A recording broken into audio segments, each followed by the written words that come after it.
क्या होगा अगर आप किसी बहुत बड़े पैसों के डेप में फंस जाओ और अगर आपको उससे बाहर आना है तो आपको एक भयानक गेम खेलनी पड़ेगी जिसमें भयानक सजाएं भी होगी। तो एनिम का नाम है तोमोदाची गेम और चलिए इसे शुरू करते हैं। हमारा मेन कैरेक्टर काफी ऑनेस्ट लड़का है पर उसे जल्द ही पता चलने वाला था कि उसकी आज की मेहनत कुछ काम में नहीं आने वाली है। यूइची ने आज पूरा दिन काम किया था क्योंकि उसे स्कूल ट्रिप के लिए कुछ पैसे चाहिए थे जहां पर वो अपने प्यारे दोस्तों के साथ घूमने जाना चाहता था। पर अगले दिन प्रिंसिपल बताते हैं कि जो 2 मिलियन येन उन लोगों ने कलेक्ट किए थे वो किसी ने चोरी कर लिए हैं। अब ये काले बालों वाली लड़की जिसका नाम शीहो था वो क्लास से माफी मांगने लगती है। वो कहते हैं कि किसी ने उसके लॉकर के अंदर से पैसों को चुरा लिया है। अब दूसरे दिन शीहो और शिबे दोनों ही स्कूल से गायब थे। उसी रात को यूइची को एक लेटर मिलता है जिसमें शीहो ने लिखा था कि वो स्कूल के बाहर उससे मिलना चाहती है। यूइची तुरंत भाग के वहां जाता है और अपने सारे दोस्तों को देखता है। वो लोग यूइची से पूछते हैं कि उसने इतनी रात को यहाँ पर सबको क्यों बुलाया है। तभी ग्रुप को पता चलता है कि ये लेटर इन पांचों में से किसी ने नहीं भेजा था और अचानक से ही इन पर पीछे से हमला हो जाता है और वहां पर अंधेरा छा जाता है। अब ये लोग किसी व्हाइट रूम में अपने आप को पाते हैं जहां पर सामने ओम भट्ट स्वाहा वाला तात्या बिच्छू आता है जिसका नाम मानाबू था। वो कहता है कि तुम सबको यहाँ पर एक गेम खेलना पड़ेगा। हर गेम जीतने पर तुम्हें 2 मिलियन येन दिए जाएंगे। पर यहाँ पर एक गड़बड़ थी। इन पांचों में से किसी एक का 20 मिलियन का कर्जा था जो गेम्स को जीतकर इन सबको चुकाना पड़ेगा। अब ये बत्ती आगे आता है और कहता है कि ऐसे कैसे तुम सबको किडनैप कर सकते हो। पर मानाबू कहता है कि यहाँ पर आने के लिए तुम पांचों में से किसी एक ने 2 मिलियन येन की एंट्री फी दी है जो कि एग्जैक्ट सेम अमाउंट थी जो स्कूल ट्रिप में यूज होने वाली थी। जिसका मतलब तो ये था कि इनमें से किसी ने पैसे चुराए थे। मानाबू कहता है कि अगर तुम लोग यहाँ से जाना चाहते हो तो जा सकते हो पर उससे तुम्हारे एक चोर दोस्त को 20 मिलियन का कर्जा अकेले ही चुकाना पड़ेगा। और अगर तुम गेम में हिस्सा लोगे तो पांचों के सर पर ये कर्जा इक्वली डिवाइड होगा जिससे हर एक के हिस्से में 4-4 मिलियन येन का कर्जा आएगा। अगर गेम हार जाओगे तो ये 4 मिलियन येन खुद को चुकाना पड़ेगा। पर अगर तुम गेम जीतते हो तो तुम लोगों के पास चांस है कि अपने कर्जे को कम कर पाओ। ये एक विश्वास की गेम थी जहां पर फ्रेंडशिप दांव पर लगी थी। आप होते तो क्या चुनते, अपने दोस्तों को या पैसे को? तो ये लोग तो अभी के लिए दोस्तों को चुनते हैं और गेम खेलने के लिए हाँ कहते हैं। अब इन लोगों को एक कमरे में ले जाया जाता है। सबको एक नेम टैग दिया जाता है जिसके पीछे उनका कर्जा लिखा हुआ था। इसको आप किसी और को नहीं दिखा सकते वरना आपका कर्जा डबल हो जाएगा। और गेम के दौरान आप कुछ भी नहीं बोल सकते। अब गेम स्टार्ट होती है जिसमें आपको अपना हाथ एक कॉइन पर रख के बस हाँ या ना में उसे ले जाना है। तो फर्स्ट क्वेश्चन था कि क्या आसमान नीले कलर का है। पर ये क्या, हम देखते हैं कि कॉइन नो पर है और ये लोग फर्स्ट राउंड हार जाते हैं। इतना इजी क्वेश्चन का जवाब नो कैसे हो सकता है? शीहो चिल्लाने ही वाली थी कि कौन है गद्दार, लेकिन तेंजी और यूइची उसका मुंह पकड़ लेते हैं और गेम का रूल बताते हैं कि तुम गेम के बीच में बोल नहीं सकती। यूइची सोचता है कि ये कैसे हो गया, शायद किसी ने गड़बड़ की होगी। अब दूसरा क्वेश्चन था, क्या एक और एक दो होता है? अब ये तो हाँ ही होना चाहिए था पर फिर से कॉइन आता है नो पर। यूइची समझ जाता है कि यहाँ पर कोई गद्दार है और वो जानबूझकर इस कॉइन को नो पर ले जा रहा है। पर कौन हो सकता है? शीबे और शीहो के बीच में कुछ दिन पहले ही फाइट हुई थी क्योंकि शीबे ने उसे प्रपोज किया था। अब तीसरा क्वेश्चन आता है जिसका आंसर भी नो आता है। यूइची काफी टेंशन में आता है क्योंकि बेचारा बहुत गरीब था। अब उसे अपने दोस्तों पर विश्वास नहीं था। अब क्वेश्चन पूछने की उसकी अपनी बारी थी। पर ये क्या, कार्ड तो पूरा खाली था। उसको खुद ही क्वेश्चन बनाना था पर ये पूरा खाली नहीं था। नीचे कुछ लिखा हुआ था कि अगर कॉइन हाँ पड़ जाता है तो आप गेम जीत जाओगे, पर अगर कॉइन ना पड़ जाएगा तो जिसने कार्ड पढ़ा है बस उसी का कर्जा अदा हो जाएगा। तो यूइची समझ जाता है कि जो भी क्वेश्चन पढ़ता है वो शायद नो पर ले जाता होगा। और गेम का एक रूल ये भी था कि अगर ये लोग गेम हार भी जाते हैं तो जिसके सर पर सबसे ज्यादा अमाउंट होगी वो पूरे के पूरे 20 मिलियन भरेगा। तो अभी यूइची को हाँ बोलना ही पड़ेगा वरना लास्ट में जो यूतोरी थी उसके सर पर पूरा कर्जा आ जाएगा।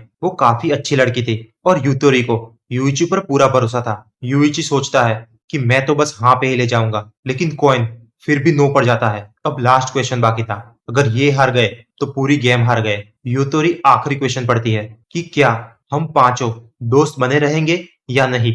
अब ये लोग जवाब दे उसके पहले ही यूइची बोल पड़ता है। वो काफी कातिल स्माइल देता है और कहता है कि हम लोग दोस्त बने रहेंगे। तो मैं चाहता हूँ कि ये कॉइन यस पर जाए। अगर ऐसा नहीं हुआ तो गद्दार के लिए अच्छा नहीं होगा।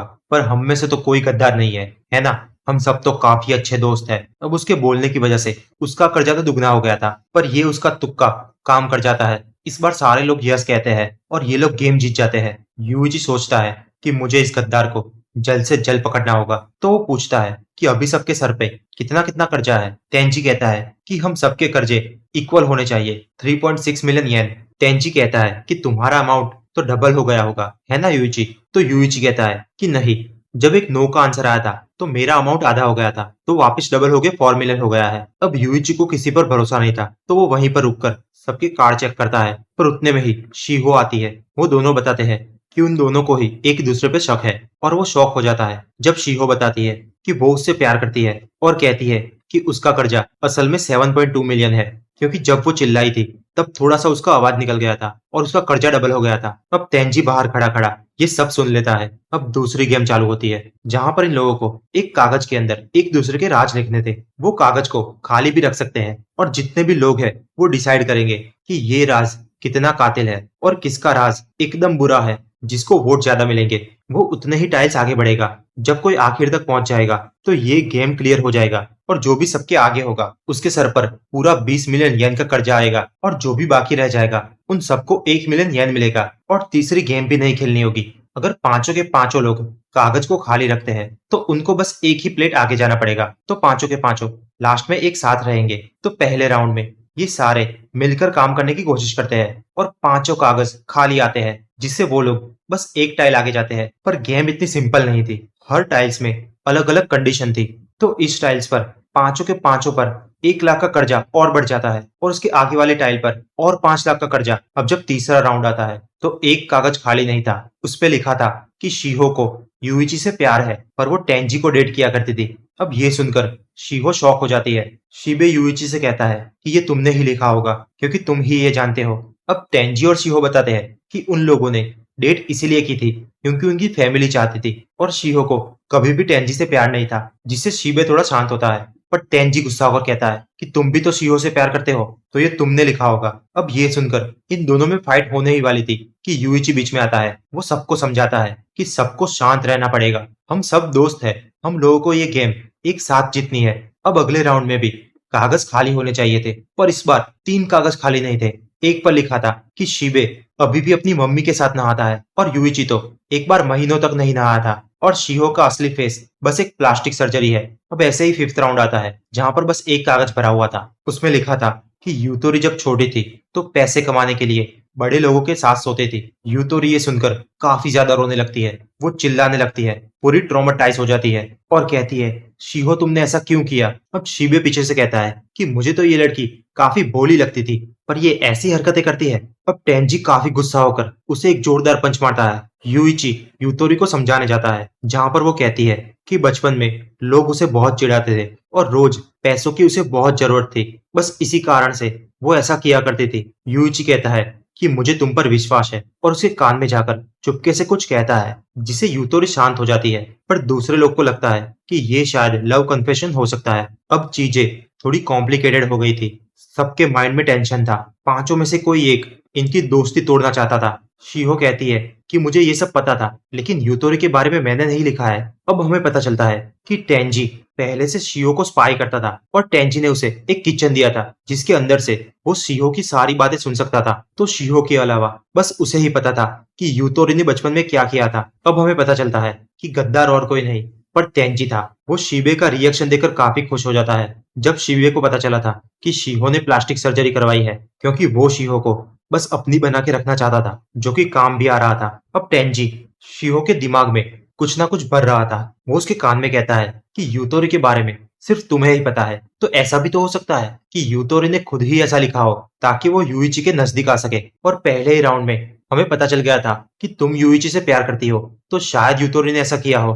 अब टेंजी जाता है और सोचता है कि मैं अपने बारे में भी कुछ लिख देता हूँ, वरना मुझ पे शक जाएगा। अब जैसे ही टेंजी बूथ के बाहर आता है, वो देखता है कि यूइची ने शीहो को एक जोरदार थप्पड़ मारा था, क्योंकि उसने यूतोरी के बारे में लिखा हुआ था। अब तेंजी काफी खुश हो जाता है कि मेरा प्लान तो कामयाब हो रहा है, और अब शीहो मेरी हो जाएगी। अब अगले राउंड में सिर्फ 2 ही कार्ड आते हैं कि शीहो आदमियों के कच्छे पहनती है, और टेंजी अपनी एज छुपा रहा है। वो असल में 1 साल बड़ा है। अब टेंजी शीहो से कहता है कि ये शायद तुमने लिखा होगा, क्योंकि तुम ही जानती हो, लेकिन हमको तो पता है कि ये टेंजी ने ही लिखा है। पर शीहो जब मना करती है तो टेंजी कहता है कि कोई बात नहीं, मुझे तुम पर विश्वास है। और ऐसे ही वो शीहो को कंट्रोल करना चाहता था, जिससे शीहो बस उसकी ही बात माने। अब शीहो एक स्पेशल टाइल पर आती है, जहां पर उसके पास एक चांस था कि वो पांचों में से किसी एक को एक्सपोज कर सकती है। अब वो टेंजी को चूज करने ही वाली थी कि शीबे बीच में आ जाता है। वो कहता है कि मुझे चुनो, मेरे पास छुपाने के लिए कुछ भी नहीं है। पर हमें पता चलता है कि शीबे के फादर एक करप्टेड है और लोगों से पैसा चुराते हैं और वो पैसा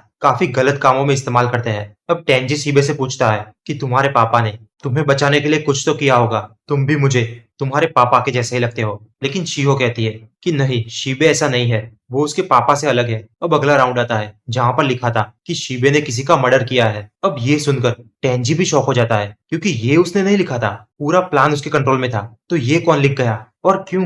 कोई शीबे के बारे में ऐसा क्यों लिखेगा? शीबे कहता है कि ये सब झूठ है, मैंने किसी को नहीं मारा। पर उसके पिता के ऐसे कारनामों के बाद कोई भी उस पर बिलीव नहीं करता और स्पेशली जो गॉड्स थे, जो कि जनता थी, वो उस पर बिलीव नहीं करती। पर अब हमें पता चलता है कि यूइची कब से कुछ ना कुछ प्लानिंग कर रहा था क्योंकि वो गद्दार को पकड़ना चाहता था और पांचों में से किसी एक को पकड़ने के लिए उसको एक सबूत चाहिए था। यूइची कहता है कि अगर हम साथ में रहे होते तो जितने नेगेटिव थे उतने पॉजिटिव होते ही और धीरे धीरे हमारा कर्जा भी कम हो जाता और शायद हमारा कर्जा जीरो भी हो जाता। लेकिन किसी गद्दार ने पूरा प्लान चौपट कर दिया। तो यूइची एक प्लान बताता है कि अब से हम अपने कागज में सिर्फ अपनी ही बुराई लिखेंगे ताकि हम गद्दार को पकड़ सके। लेकिन जब कार्ड्स आते हैं तो एक साथ 10-10 बुराइयां लिखी थी क्योंकि रूल्स में तो ऐसा नहीं था कि आप सिर्फ एक ही कागज पर लिख सकते हो। अब शीहो बेचारी फाइनल टाइल पर खड़ी थी। पर यूइची कहता है कि मेरे पास एक रास्ता है जिससे हम गद्दार को ढूंढ सकते हैं। यहाँ पर झूठ बोलने पर पेनल्टी लगती है। तो हम सब कागज में लिखते हैं कि मैंने तोमोदाची गेम में अप्लाई किया है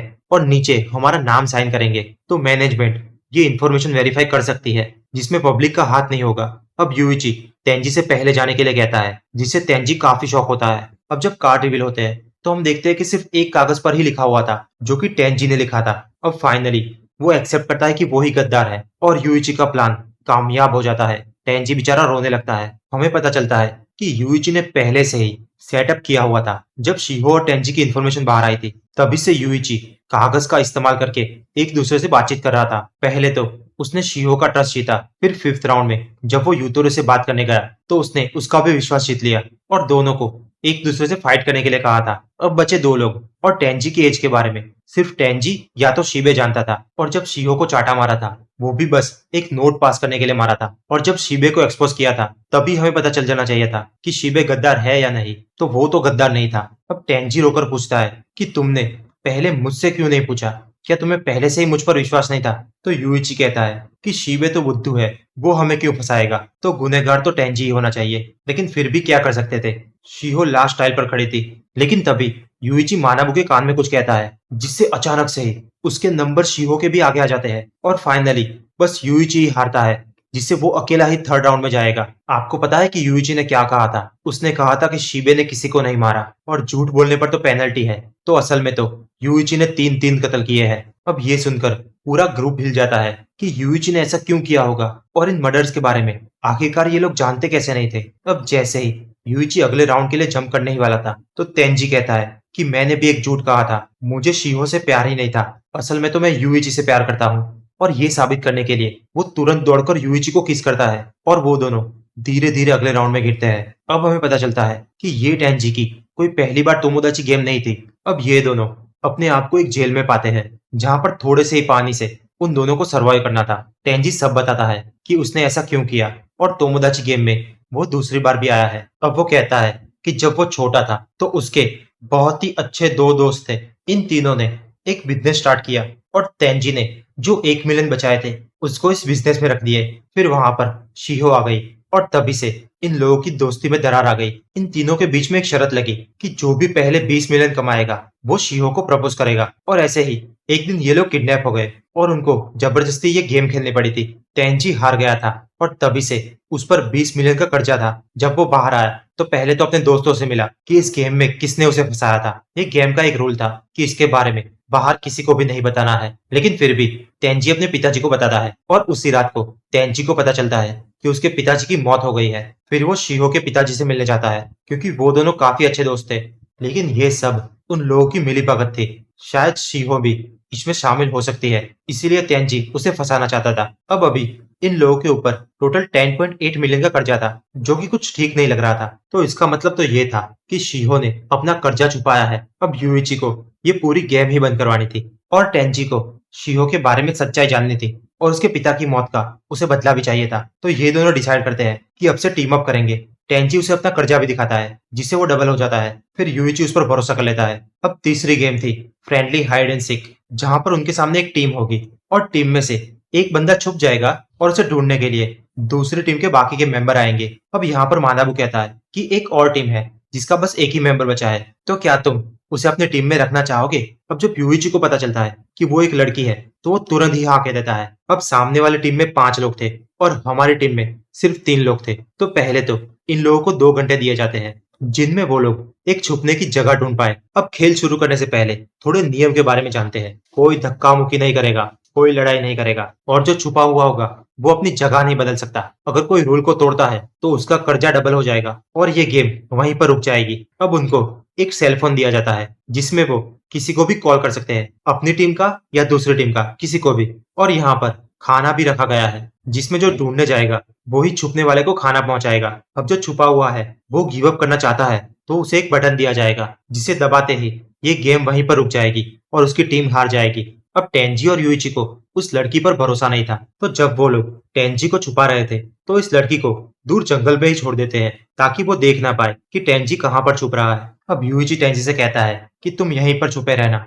मुझे आने में शायद कुछ दिन भी लग सकते हैं, तब तक तुम्हें यहाँ पर भूखा प्यासा पड़ा रहना पड़ेगा और जब तक मैं नहीं आता तुम यहाँ से हिलना भी मत। वैसे दोस्तों, एक बात आपको याद दिला दूं कि ये लोग जब जेल में थे तो 3 दिन तक सिर्फ पानी ही पिया था, वो भी एक ही बोतल से। तो पहले से ही ये लोग भूखे थे।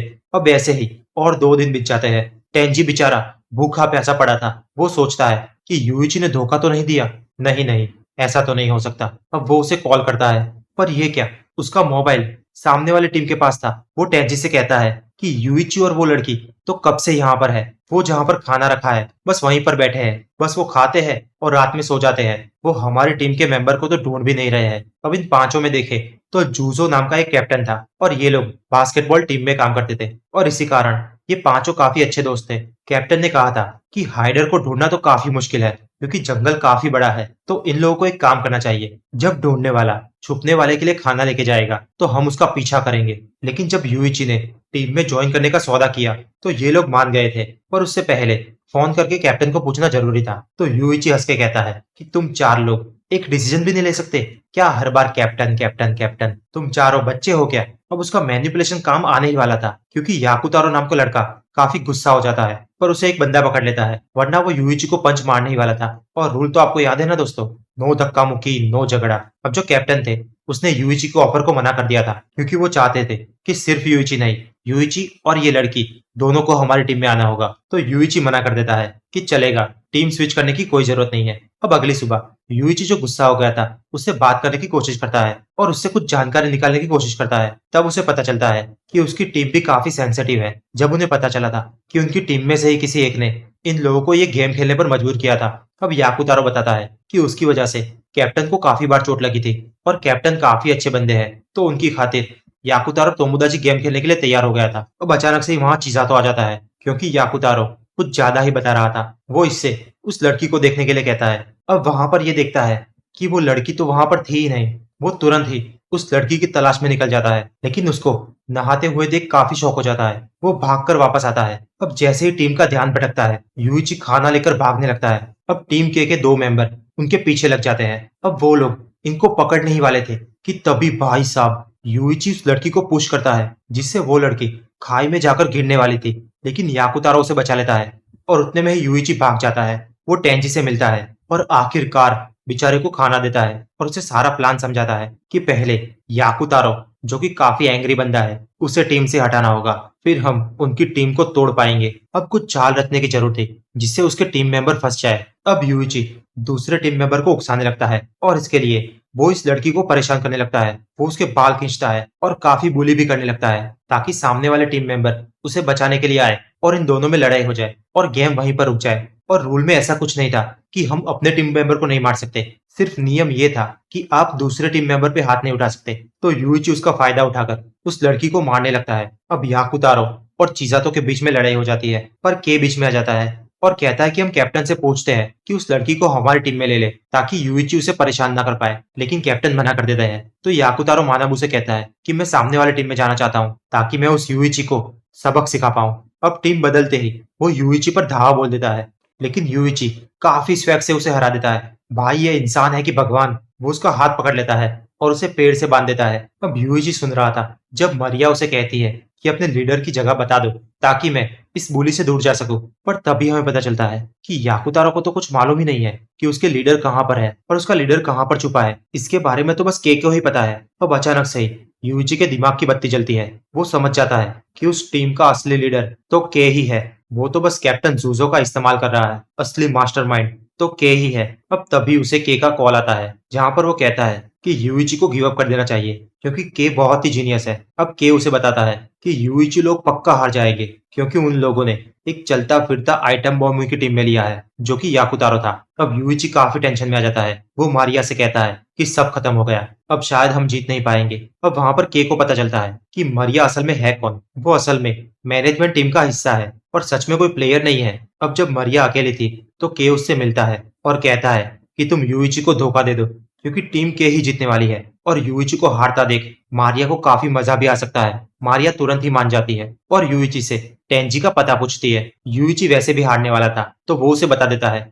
अब वो टीम बदल देती है और यूइची के सामने ही के को टेंजी की जगह बताती है। यूइची को विश्वास नहीं हो रहा था कि मारिया ने उसे धोखा दिया है। वो अपने घुटनों के बल गिरता है और चिल्लाने लगता है। के काफी कॉन्फिडेंट हो जाता है और यूइची को वहीं छोड़कर टेंजी को ढूंढने निकलता है। अब वो टेंजी को कॉल करता है और उसे चिल्लाने के लिए उकसाता है ताकि वो लोग उसे ढूंढ पाए। अब के अचानक से उसके पीछे आता है और कहता है कि बेटे तुम हार गए क्योंकि तुम्हारा पाला एक जीनियस से पड़ा था। अब हाइड एंड सीक का गेम यहीं पर खत्म होता है। मानवू कहता है कि कॉन्ग्रेचुलेशन, बिग बॉस के विनर है टीम सी। सारे शॉक हो जाते हैं कि भाई साहब ये गेम टीम सी कैसे जीत गई। टीम के ने तो अपने टास्क भी पूरे किए थे।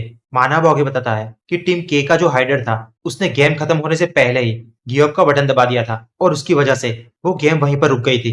तो हुआ क्या था कि के ने यूइची को अकेले छोड़ दिया था जो कि उसकी बहुत बड़ी गलती थी। उसने पहले तो कैप्टन को कॉल किया और कॉल पर ही याकुतारा को बहुत ही मारने लगा ताकि उसका कैप्टन जो कि छुपा हुआ था वो सब सुन सके। यूइची ने कॉल पर कहा था कि अगर वो बटन नहीं दबाएगा तो वो याकुतारा की एक उंगली तोड़ देगा और सिर्फ एक उंगली नहीं, एक के बाद एक सारी उंगली तोड़ देगा और वो कभी भी बास्केटबॉल नहीं खेल पाएगा। और एक फिंगर टूटने की आवाज से ही कैप्टन ने वो गिव अप बटन दबा दिया था। अब कैप्टन काफी गुस्सा होकर यूइची को पंच मारने लगता है। यूइची भी बेचारा आराम से पंच खा रहा था क्योंकि यूइची सोचता है कि वो उसी के लायक है। और तभी याकुतारा उसे रोक देता है और कहता है कि बस करिए कैप्टन। कैप्टन कहता है कि नहीं, इसने तुम्हारी उंगली तोड़ दी है, अब तुम बास्केटबॉल कैसे खेलोगे। पर वो देखता है कि उसकी सारी की सारी फिंगर सही सलामत है। तब हम देखते हैं कि यूइची ने अपनी ही उंगली तोड़ दी थी ताकि वो इस गेम को जीत पाए। भाई साहब क्या ही दिमाग है इस बंदे का।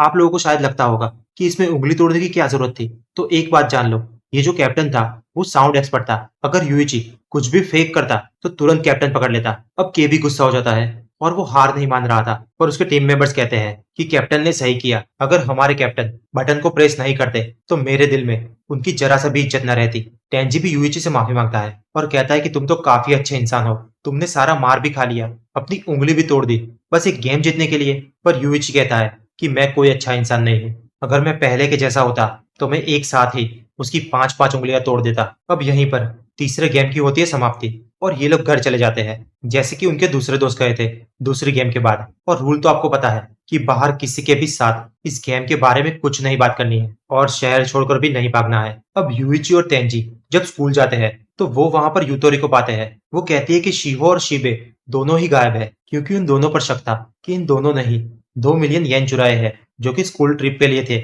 यूतोरी बताती है कि शिबे के पापा भी अरेस्ट हो गए हैं। अब वहां पर 2 स्टूडेंट आते हैं जो कि कहते हैं कि ये लोग इतने दिनों से क्यों गायब थे। अब जब ये लोग शिबे के घर जाते हैं तो इन्हें पता चलता है कि उसके घर पुलिस आई है क्योंकि शिबे ने किसी का कत्ल किया था। टेंजी वहां पर शियो के फादर को देखता है। तभी वो कहते हैं कि तुम बच्चे इससे दूर ही रहना और आखिर में धमकी देकर जाता है कि अगर वो लोग ज्यादा इन्वॉल्व हो गए तो उनके फैमिली मेंबर भी खतरे में आ सकते हैं। पर यूइची कहता है कि मेरे पास खोने के लिए कुछ भी नहीं है तो तुम्हें मुझे ही मारना पड़ेगा। अब रास्ते में उनसे यूतोरी मिलती है पर यूइची उससे काफी रूडली बात करता है क्योंकि वो चाहता था कि यूतोरी उससे कभी भी बात न करे ताकि वो इस गेम से दूर रह सके। वो उसे काफी भला बुरा सुनाता है। पर जब ये लोग घर जाते हैं तो पता चलता है कि यूतोरी तो किडनैप हो गई है और उसे बचाने के लिए इनको एक और गेम खेलनी पड़ेगी। पर ये कोई तोमोदाची गेम नहीं है, ये होगी असली गेम। अब यूइची अकेला ही वहां पर जाता है। वहां पर वो देखता है कि वो मानाबू नहीं था, पर कोई गैंगस्टर था जो कि अपने आप को मानाबू बता रहा था और कह रहा था कि उसे यूइची के पास्ट के बारे में पता है। अब ये गैंगस्टर कहता है कि इस गेम में 3 राउंड आएंगे, जहां पर यूतोरी को डिसाइड करना है कि वो राउंड खेलेगा कौन। अगर वो खुद को चुनती है तो जो पेन मिलने वाला है उसका सिर्फ तीसरा भाग उसे मिलेगा, और अगर वो यूइची को चुनती है तो उससे जो पेन मिलने वाला है वो 3 गुना ज्यादा होगा। अब गेम शुरू होने से पहले यूइची सबसे पूछता है कि ये बंदा तुम्हारा लीडर क्यों है, जहां पर कोरिकी बताता है कि यहाँ पर सबसे दिमाग वाला मैं हूँ, मेरे पास ताकत है और मैं काफी लॉयल हूँ, इसलिए मैं इन लोगों का लीडर हूँ। अब पहले राउंड में यूतोरी यूइची को सिलेक्ट करती है, जहां पर उसे इस बॉडी बिल्डर के 3 पंच खाने पड़ते हैं। अगर यूतोरी अपने आप को सिलेक्ट करती तो उसे बस एक ही पंच पड़ता। अब दूसरे राउंड में यूतोरी सिलेक्ट करती है वापस यूइची को, जहां पर उसके 3 फिंगर नेल उखाड़ दिए जाएंगे। अब थर्ड राउंड आता है। कोरिकी कहता है कि अगर वो यूइची को सिलेक्ट करेगी तो ये चाकू 3 बार उसके हाथ में घोंपा जाएगा, और अगर वो अपने आप को सिलेक्ट करती है तो उसे बस सबके सामने नेकेड डांस करना है, और वो भी बस 1 मिनट के लिए। अब यूइची खड़ा होता है। वो कहता है कि यूतोरी, तुम टेंशन मत लो, तुम्हें कोई भी पेन अपने आप पर लेने की कोई जरूरत नहीं है, तुम बस एक विक्टिम हो, अपने आप पर कभी भी ब्लेम मत देना। और यूइची अपना हाथ उस टेबल पर रख देता है। अब कोरोकी उसके हैंड पर स्टेप करता है, जिससे यूइची चिल्लाने लगता है। अब जब गेम खत्म होती है तो यूइची कहता है कि चलो एक रॉक पेपर और सीजर खेला जाए। अगर कोरिकी पेपर को सिलेक्ट करता है और हार जाता है तो उसकी 5 उंगलियां कट जाएगी। अगर वो सीजर सिलेक्ट करता है तो सिर्फ उसकी 2 ही उंगलियां कटेगी, पर अगर वो रॉक को सिलेक्ट करता है तो उसकी एक भी उंगली नहीं कटेगी। अब यूइची उसे अपना हाथ बताता है और कहता है कि या तो मैं पेपर सिलेक्ट कर सकता हूँ या तो रॉक सिलेक्ट कर सकता हूँ, क्योंकि मेरे हाथों पर पट्टी बंधी हुई है और तुम तो काफी स्मार्ट हो, तुम्हारे पास एडवांटेज भी है, तो तुम्हें ये गेम खेलनी ही चाहिए। और अगर कोरिकी जीत भी गया तो यूइची उसे 10 मिलियन येन देगा। कोरिकी डर जाता है और मना कर देता है, पर यूइची चिल्लाकर कहता है कि मैं तुम्हारे सारे आदमियों को 1-1 मिलियन येन दूंगा। अब कोरिकी का पूरा ग्रुप उसे चीयर अप करने लगता है। कोरिकी भी सोचता है कि मैं हार ही नहीं सकता, तो वो गेम खेलने के लिए रेडी हो जाता है, क्योंकि उसे पता था कि यूइची कभी भी सीजर सिलेक्ट नहीं कर सकता, क्योंकि उसके हाथ बंधे हुए हैं। तो वो पेपर सिलेक्ट करता है, पर यूइची अपना दूसरा हाथ आगे करता है और उससे सीजर सिलेक्ट करता है, क्योंकि किसी ने भी नहीं कहा था कि वो अपना दूसरा हाथ यूज नहीं कर सकता था। अब उतने में ही वहां पर तोमोदाची गेम की मैनेजमेंट आ जाती है, जिसे टेंजी लेके आया था, क्योंकि यूइची को पता था कि ये लोग असली टोमोदाची के मेंबर नहीं है, क्योंकि वो लोग किसी को ऐसे किडनैप नहीं करेंगे। अब यूइची उसका हाथ पकड़ कर कहता है कि तुम्हारा कोई भी एक दोस्त आगे आएगा तो मैं उसकी बस 2 ही उंगली काटूंगा, लेकिन कोई भी आगे नहीं आया तो मैं तुम्हारी 5 उंगलियां काट दूंगा। पर कोई भी आगे नहीं आता। कोरिकी बेचारा चिल्लाने लगता है, लेकिन उतने में ही यूइची वहां पर बेहोश हो जाता है, क्योंकि उसका काफी सारा खून बह गया था। अब तोमोदाची गेम कोरिकी को पकड़ लेते हैं, और मैनेजमेंट टीम से एक लेडी कहती है कि उस रूम में तुम सबसे ज्यादा स्मार्ट नहीं थे, ना ही तुम्हारे पास ताकत थी, ना ही तुम्हारे पास जिगरा था, और तुम लॉयल भी नहीं थे। लास्ट में तुम अपने ही किसी बंदे को सेक्रीफाइस करने के लिए तैयार हो गए थे। असली जिगरा तो यूइची के पास था, वो अकेले ही तुम लोगों के पास आया। अब मारिया हमें बताती है कि तोमोदाची गेम अभी भी पूरी नहीं हुई है। उन लोगों को अभी भी शिबे को जेल से बाहर निकालना था, तो उसके लिए एक गेम खेलनी पड़ेगी, जो कि होगी 4th game, friendship guild court. और यहीं पर हमारे सीजन 1 की होती है समाप्ति। तो कैसा लगा ये शानदार एक्सप्लेनेशन? एक लाइक तो बनता है। हम मालूम है तेरे बाप को मत सिखा, चल। ऐसी ही और सीरीज के लिए हमारे चैनल को सब्सक्राइब कर दीजिए। तो चलिए मिलते हैं अगले वीडियो में।